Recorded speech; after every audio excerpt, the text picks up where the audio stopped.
ये नॉर्वे है, दुनिया का एक ऐसा मुल्क जहां रहना बस जाना लोगों की ख्वाहिश होती है। जानते हैं नॉर्वे में आपको कोई भी बीमारी होगी तो उसका पूरा रिस्क सरकार का है। नॉर्वे यूरोप का शानदार हिस्सा है। नॉर्वे के लोगों की औसत उम्र 82 साल है। आबादी का बड़ा हिस्सा बुजुर्ग है, लेकिन कहते हैं नॉर्वे के बुजुर्ग दिल से जवान होते हैं। जब कोरोना हुआ तो नॉर्वे पर इसकी भयंकर मार पड़ी। नॉर्वे में सन्नाटा पसर गया। तस्वीरें देखिए, हर तरफ बर्फ और उसके बीच घनघोर सन्नाटा। 9 महीने तक नॉर्वे में कमोबेश कर्फ्यू वाले हालत रहे, लेकिन इस महीने जब वैक्सीन आई तो नॉर्वे में लगा जैसे प्राण लौट आए हों। वहां की सरकार ने फाइजर के वैक्सीन की प्री बुकिंग करवा ली और कमोबेश अमेरिका के साथ नॉर्वे में वैक्सीनेशन की शुरुआत हो गई। 33,000 लोगों को पहली डोज दी गई। वैक्सीनेशन के पहले फेज के साथ ही पूरे नॉर्वे में मातम पसरा हुआ है। एक कर नॉर्वे में 29 लोगों की मौत हो चुकी है। 100 से ज्यादा लोग सीसीयू में बताए जा रहे हैं। इतने ही लोग आईसीयू में हैं, यानी नॉर्वे में कोहराम मचा हुआ है। पूरी दुनिया के टीवी चैनल पर नॉर्वे अचानक सुर्खियों में है। नॉर्वे में वैक्सीनेशन प्रोग्राम फिर भी नहीं रोका गया है।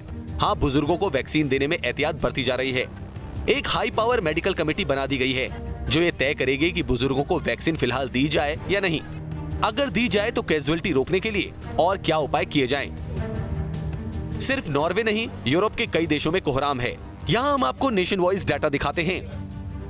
दुनिया के कई देशों में कोरोना वैक्सीनेशन लगातार पिछले वक्त से चल रहा है, लेकिन किस तरीके के साइड इफेक्ट सामने आ रहे हैं दुनिया के अलग अलग देशों में, ये हम आपको जरा फटाफट बताते हैं। देखिए, जरा नॉर्वे की बात करते हैं। नॉर्वे में 29 लोगों की अब तक मौत हो चुकी है। विदेशी वैक्सीन के साइड इफेक्ट्स हम आपको बता रहे हैं। शरीर पर चकत्ते वहां पर पाए गए नॉर्वे के उन लोगों पर जिनके कोरोना का वैक्सीनेशन हुआ। आंखों के आसपास सूजन भी देखी गई है। वो लक्षण है जो नॉर्वे में पाए गए। सिरदर्द और थकान जैसे लक्षण भी नॉर्वे में नजर आए हैं। अगर फिनलैंड की बात करते हैं तो देखिए, फिनलैंड में 32 लोगों की हालत बिगड़ी है जो शुरुआती जानकारी आई है उसके मुताबिक। और इन लोगों के जोड़ों में दर्द, सिरदर्द और थकान की शिकायतें ये तमाम लोग अपनी दर्ज करा रहे थे। मांसपेशियों में भी दर्द से कपकपी नजर आ रही थी। फिनलैंड के इन लोगों को मांसपेशियों में दर्द था। नीदरलैंड की अगर बात की जाए तो नीदरलैंड में 100 लोगों पर साइड इफेक्ट कोरोना की वैक्सीन का देखा गया है। क्या कुछ साइड इफेक्ट है ये भी हम आपको बता दें। देखिए, एक डॉक्टर को गंभीर एलर्जी हुई है। अमेरिका की बात हम बता रहे हैं। अमेरिका में एक डॉक्टर को गंभीर एलर्जी हुई है। टीका लगने के तुरंत बाद गंभीर रिएक्शन देखा गया है। चक्कर आया, दिल की धड़कन तेज हो गई। 56 साल की फिजिशियन की मौत भी हुई है। इस तरीके की शुरुआती जानकारी अमेरिका से सामने आ रही है। लेकिन ये जो प्रतिशत है कुल वैक्सीनेशन में, उसमें इस तरीके के साइड इफेक्ट्स के मामलों की हिस्सेदारी बेहद कम है। इजराइल से तो डरावनी तस्वीर सामने आ रही है। वहां लोगों के चेहरे टेढ़े हो रहे हैं। कुछ लोगों को लकवा मारने की खबर है। कुछ तस्वीरें जो वैक्सीन लगाने के बाद सोशल मीडिया पर शेयर की जा रही हैं, उन्हें भी देखिए। इजराइल में कोरोना वैक्सीन लगवाने के बाद 13 लोगों में बेल्स पैल्सी बीमारी के लक्षण दिखाई दिए। इस खबर ने दुनिया के उन तमाम देशों की फिक्र बढ़ा दी जो फाइजर की वैक्सीन की तरफ उम्मीद भरी नजरों से देख रहे थे। लेकिन अब उन देशों की निगाहें भारत की वैक्सीन पर आ टिकी हैं, जिसके साइड इफेक्ट्स ना के बराबर हैं और जो कोरोना वायरस के खिलाफ लड़ने में ज्यादा कारगर भी है। सिर्फ इजराइल में ही इस बीमारी के साइड इफेक्ट सामने आ रहे हैं। आपको बता दें, इजराइल में कई केसेस ऐसे आए हैं जिन्होंने वैक्सीन लगवाई और उसके बाद उनमें बेल्स पैल्सी के लक्षण नजर आने लगे हैं। लेकिन आपको डरने की, घबराने की जरूरत नहीं है, क्योंकि ये लक्षण, ये साइड इफेक्ट उन लोगों में नजर आ रहे हैं जिन्होंने फाइजर की वैक्सीन लगवाई है। हिंदुस्तान में फाइजर की वैक्सीन को अप्रूवल मिला ही नहीं है। हिंदुस्तान में कोवैक्सीन और कोविशील्ड को अप्रूवल मिला है और वही वैक्सीन लगाई जा रही है। आइए आपको ये भी बता दें कि इजराइल में कोरोना वैक्सीन से होने वाली बीमारी बेल्स पैल्सी आखिर है क्या। ये एक तरीके का लकवा ही होता है जो चेहरे पर असर डालता है। इसे फेशियल पैरालिसिस भी कहा जाता है। एक बार फिर नॉर्वे पर लौटते हैं, क्योंकि नॉर्वे की चर्चा पूरी दुनिया में अचानक से होने लगी है। उस नॉर्वे की चर्चा गलत वजहों से हो रही है जो हेल्थ फैसिलिटी के मामले में दुनिया में दूसरे नंबर पर है, जो स्वास्थ्य पर 4 लाख रुपए प्रति व्यक्ति सालाना खर्च करता है। यहाँ 27 दिसंबर से वैक्सीनेशन शुरू हुआ। यहाँ सिर्फ फाइजर की mRNA वैक्सीन को अप्रूवल मिला। इसका इस्तेमाल बुजुर्गों पर हो रहा है। वैक्सीनेशन के बाद के शुरुआती दिनों में 23 बुजुर्गों की मौत हो गई, जिनकी उम्र 80 साल या उससे ज्यादा थी। शनिवार को 6 मौतें और हो गई। आपको बता दें कि नॉर्वे में कोरोना वैक्सीन की पहली डोज के बाद हुई मौतों के मामले सामने आने के बाद से हड़कंप मचा हुआ है। वहां पर मांग हो रही है कि कोरोना वैक्सीन को दिए जाने की जो गाइडलाइंस हैं उनमें फेरबदल किया जाए और सरकार ने भी अब नई गाइडलाइंस जारी कर दी हैं। डॉक्टर्स को कहा गया है कि वो कोरोना वैक्सीन देते वक्त जिन लोगों का चुनाव करें वैक्सीन देने के लिए और भी ज्यादा सावधानियां बरतें, अलर्ट रहें और साथ ही जिन लोगों को गंभीर बीमारी है उनकी पूरी जांच करने के बाद ही उन्हें कोरोना वैक्सीन दी जाए। वैक्सीनेशन से जुड़ी ये खबर हम आपको डराने के लिए नहीं दिखा रहे, बल्कि ये खबर इसलिए दिखा रहे हैं कि आप गर्व करें, आप कूल रहें, आपका भरोसा बने रहे। और ये सब मेक इन इंडिया वैक्सीन को लेकर है, जिस पर पूरी दुनिया ने भरोसे की मोहर लगा दी। भारतीय वैक्सीन कैसे विदेशी वैक्सीन पर हर हमले में बीस साबित हुई, वो भी आपको दिखाएंगे। एक और दुनिया के विकसित देश कोरोना वैक्सीन के साइड इफेक्ट्स के बढ़ते मामलों को देखकर डरे सहमे हुए हैं, तो दूसरी ओर भारत में कामयाब कोरोना वैक्सीनेशन ड्राइव के बाद सरकार से लेकर आम लोगों का भरोसा सातवें आसमान पर है।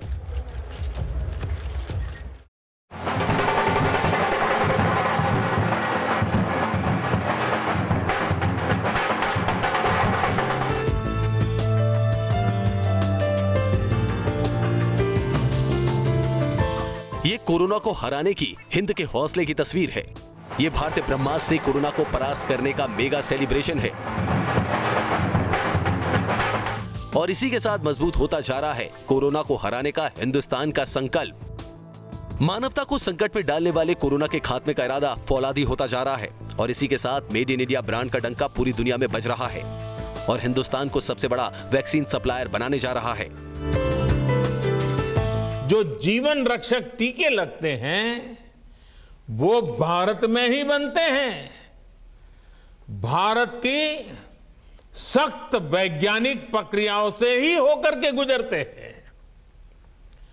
भारत के वैज्ञानिकों को और वैक्सीन से जुड़ी हमारी विशेषज्ञता पर दुनिया का ये विश्वास made in India corona vaccine में और मजबूत होने वाला है।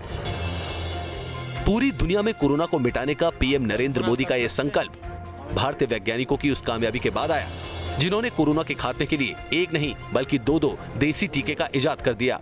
न सिर्फ कोरोना वैक्सीन को इजाद किया बल्कि इसे भरोसे का ग्लोबल ब्रांड भी बना दिया। दुनिया के सबसे बड़े वैक्सीनेशन ड्राइव में देसी टीके ने जहां देश में सेफ वैक्सीनेशन का इतिहास रचा, वहीं दुनिया भर में मेड इन इंडिया ब्रांड के भरोसे को और भी मजबूत कर दिया।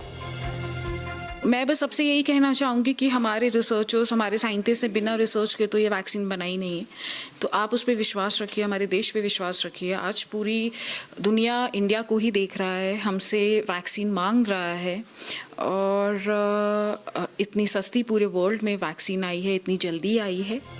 आज दुनिया के 10 से ज्यादा देश made in India corona vaccine पर भरोसा जता रहे हैं और ये मुश्किल नहीं कि आने वाले दिनों में भारतीय वैक्सीन की डिमांड को लेकर और भी देश आगे आ जाएं। लेकिन दुनिया जहां भारतीय वैक्सीन की दीवानी है, वहीं कुछ राजनेता और कुछ वैक्सीन विरोधी गैंग इस वैक्सीन को असुरक्षित बता रहे हैं और इसके लिए कुतर्कों का सहारा भी लिया जा रहा है। सोशल मीडिया से लेकर हर जगह अफवाहों का बाजार गर्म किया जा रहा है। वो वैक्सीन सेफ है, तो मैं बार बार कह रहा हूं कि देश के प्रधानमंत्री को शुरुआत करनी चाहिए, उन्हें वैक्सीन लगवानी चाहिए। इससे देश के लोगों का भरोसा बढ़ेगा और जो कंट्रोवर्सी है वो ख़त्म हो जाएगी। मुझे नहीं मालूम कि जब दुनिया भर के बहुत सारे head of the states vaccine लगवा रहे हैं तो हमारे प्रधानमंत्री क्यों नहीं लगवा रहे। सोशल मीडिया प्लेटफॉर्म पर आपका ऐसे मैसेजेस या वीडियो से भी सामना हो सकता है जिसमें वैक्सीन विरोधी गैंग अफवाहें फैला रहे हों। हो सकता है कि वो देसी टीके को सुरक्षित कम और घातक ज्यादा बता रहे हों।